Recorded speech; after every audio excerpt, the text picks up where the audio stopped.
Would you like to accelerate your career and reach your full potential in just minutes a day? Welcome to the LEADx Show with New York Times best-selling author and Inc. 500 entrepreneur, Kevin Kruse. Hey everyone, welcome to the Friday edition of the LEADx Leadership Show, also known as Fan Mail Friday, also known as Kevin is in Miami and is too exhausted to go out and play. In just a minute, I am going to be answering questions from a mom of one-year-old triplets who wants more energy to get to all the other things she wants to do. And I'm going to be answering a question about the right way to create and distribute an agenda for O3 meetings, one-on-one meetings. But first, I have to implore you, go leave a quick rating and review on iTunes or wherever you're listening to this podcast. Those are our lifeblood. And visit leadx.org, LEADx.org, and check out the LEADx Academy. It's the single easiest way for you to stand out and to get ahead. For the price of like one latte a month, you get dozens of really cool video-based courses, executive book summaries, and we're releasing a whole lot more. That's leadx.org. Now listen, if I sound a little different this week, if you hear some horns or other noise, some revving engines in the background, it's because I'm trying something different. You know, I'm always experimenting with this podcast. It turns out I'm down in Miami, and it is gorgeous down here. I'm from Philadelphia. We just had like 4 snowstorms in 3 weeks, including one on the first day of spring. It was awful. So it's beautiful down here in Miami. But I'm so busy, I'm just sitting here in my hotel room working away. And one of the things I needed to do was to get this weekly podcast out to Katrina for production. And I thought, let me just record it on my MacBook Air. I'm not in my studio. I don't have a controlled environment. I don't have a $1,000 microphone I'm using. Let me just rant at my MacBook and see how it works. But it might be a little noisy in the background. I might sound a little bit different.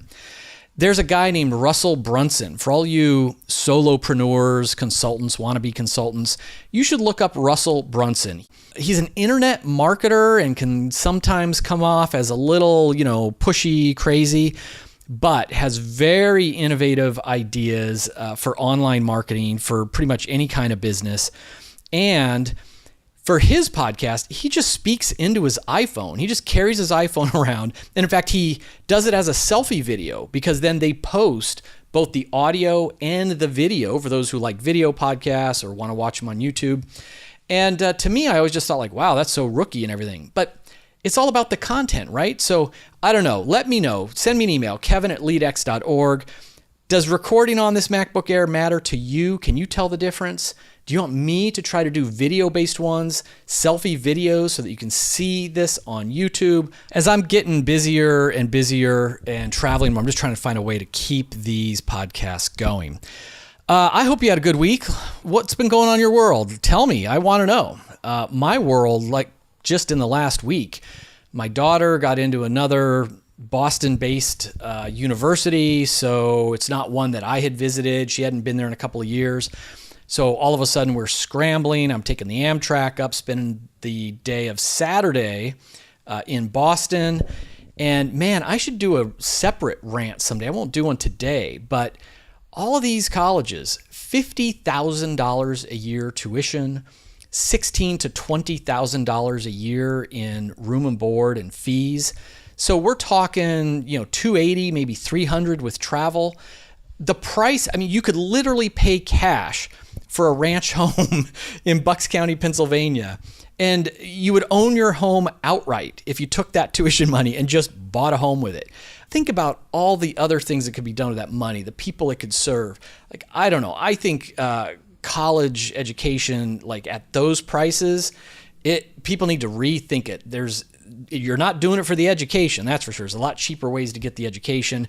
And that education, if it's a liberal arts degree, isn't worth it. It isn't going to help you to get that job. I know not everybody's going to agree with that, but it breaks my heart when kids come out of with a bachelor's degree and from a liberal arts school and they can't get a job and they've got debt. They took out all those student loans. Anyway, I raced back from Boston, saw an old friend in Philadelphia for the day, and then flew out bright and early to Miami, which I am just loving the weather.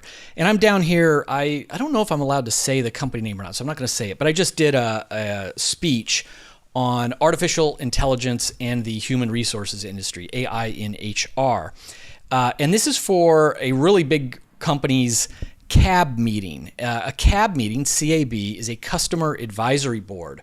And if you're part of a big company, you probably already know what these are. But if you're, again, small business consultant, etc., CAB meetings are phenomenal. It's a great way to build your business. It's basically saying, I'm going to, take my most important customers, my most important clients, and bring them all together, for a day or a couple of days, usually in a nice location.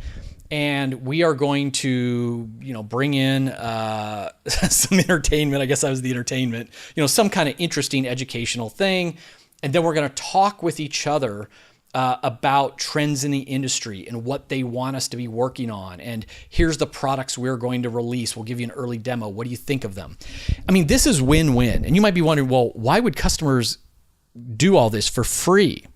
Well, why wouldn't they? I mean, first of all, you're usually bringing them to a nice location and wining and dining them, and that's fun. They get to network with their peers, which, they want to know what other people are doing who are in their exact same role. It's also good networking if they're smart for career-wise, right? So you're bringing them to a networking event that benefits them. You're treating them really well. And then if they're truly a valued customer, they want to tell you how to get better. They want to tell you how to prioritize your services or functions or features. Now, from your side, it's tremendous. You get a day or 2 days of bonding and rapport building and relationship building with them, and you truly get that market insight. Now, there's lots of ways to do this on a smaller scale. Like even if you're just a solo consultant, working out of the spare office in your home, you could take your top 2 customers from last year and say, hey, I want to buy you guys a steak dinner at the nicest, restaurant in town. You guys should know each other. It'll give you guys a chance to compare notes about what you're struggling with. And I'd love to tell you about the direction I'm going in with my consulting practice and just hear how I can be better. And it's just so you could even do it literally over a single meal. So these CAB meetings are phenomenal. Hey, let's go to some questions from our listeners. But first, are you aware that on LEADx.org, almost every Friday, we've got a free webinar? That's in addition to our free training of the day. So last Friday was Leading Without Authority, and I'm forgetting, I apologize, who delivered that for us. And the day that you're listening to this, if you're listening to this podcast, the day it was released, then at, I think it's 12 Eastern, it's fun as a competitive advantage. So make sure you just go to leadx.org, check out the events that are coming up to see upcoming free webinars. If you want to see one of the ones in the past, those are in the LEADx Academy archive, of course. So check those out. Okay, first question from Lydia. I'm a new mother of 1-year-old triplet girls in the UK. I'm struggling to get everything done that I want to, like spending max time with my girls, whilst also keeping a clean, organized home life and developing my own skills, including language learning, my previous freelance illustrator aspirations, etc. I would love to have the energy to feel like I have the ability to work on all these things successfully. Lydia, hey, thanks for the question and congrats on the triplet girls. So here's the thing. I will give you the short answer and then the longer answer. So you asked about energy, and you can get the details of all this from all my articles on kevinkruse.com or my book, 15 Secrets Successful People Know About Time Management, or in the training in the LEADx Academy. But the short version on energy is focus on quality sleep, not quantity sleep. People talk about 7 hours of sleep, 8 hours of sleep, 9 hours of sleep. It's less about that and how much deep sleep you're getting. So I'd rather see somebody get 4 hours or 5 hours of deep sleep, and you're probably laughing at me with triplet 1-year-olds, but I'd rather see deep sleep of fewer hours than, interrupted sleep of 8 hours. So there's all kinds of ways You can do that, and for the average person, including, keeping the sound out of your room or wear earplugs, keeping the light out of your room or wear a mask. Sometimes people use white noise machines, telling family members to be quiet and leave you alone, getting someone to get up first when the triplet girls are crying in the middle of the night, whatever that is. Try to get as much deep sleep cycles as possible. Second, you got to drink a ton of water. I'm talking like almost a gallon a day. You'll be running the bathroom all the time. That is true, but water is an energy supplement. 20 minutes of cardio in the morning. It could be fast walking around the block. It can be with a triple stroller, but you're not doing it for your body. You're not doing it to lose weight. You're doing that cardio for your mind. Your mind will perform better. And then, the last thing, which is a lot of parents with young kids do this anyway. Instead of like couple of big meals a day or 3 big meals, you more want to like graze. So it's like 4 to 6 small meals that are low or slow carb. So you're going to avoid those peaks and valleys, those glucose peaks and valleys. Easy for me to say, harder to do, but that's how you're going to just end up getting endless energy. The other thing when it comes to time management and productivity, for anybody, it also comes down to like, what do you really value? You just have to be intentional. So you want to develop your own skills. Well, is that both language learning and pursuing freelance illustration? Or for now, would language learning be enough? And does that mean spending a few minutes on a language app on your phone every day? Or does that mean attending a class 3 nights a week? No one right answer, but just be intentional with what you intend to do. And then finally, this is just like the advice you didn't ask for. A single dad with 3 kids. I remember when they were very small. It was hard. I mean, my life was miserable. Kids are the greatest thing in the world. My kids are the greatest thing in the world to me, and they're also the hardest. And as I tried to do my entrepreneurial stuff, I also found that I was always on this guilt stress yo-yo. If I was doing things for myself, like work-related stuff, I was guilty that I wasn't spending more time with the family. And of course, when I was spending time with the kids, stacking blocks or reading the same book for 50 times in a row, all those things we do as parents, well, then I was stressing out all the things I wanted to do for myself, or basically things at work. So whether you have a job outside the home or not doesn't matter. It's sort of just it is a rough time raising little kids, and every year, of course, gets better. It gets a little better when they start sleeping through the night. It gets a little better when they don't always need to be in a stroller. It gets a little better when they get out of diapers. It gets better when they start driving at age 16, and you don't have to be a taxi cab, all of the time. So, my message is just, Lydia, be gentle with yourself. Like, if I could dial the clock back, I would say, Kevin, your hands are full as a dad, for a few years here. Like, cut yourself some slack on the exercise, on the clean house, on the hobbies, on the keeping up with friends, of helping the siblings or whatever it is. Like, the kids are just so time consuming. Be gentle with yourself on everything else. Now, I have another question. Now, this one is about, management and those one-on-one meetings. Got a great email from Principal Lot, who I spoke about on a previous episode, and he's been really taking the LEADx principles and podcasts and putting them into place. And he says, I have weekly meetings with my number one direct report and another weekly meeting with my entire team. During the 03 meeting, one-on-ones, I do not share my agenda beforehand. We discuss the points, and she takes notes as I move through the agenda. We're fairly well in sync, so there are rarely any surprises in the meetings. During my team meetings, however, the agenda is on a shared document online, which all reports can see days before the meeting. They can actually see my scratch notes as I build the agenda. During the meeting, I make notes in the shared document, and many items turn into action items. So the question is, should I be sharing my agenda beforehand or not?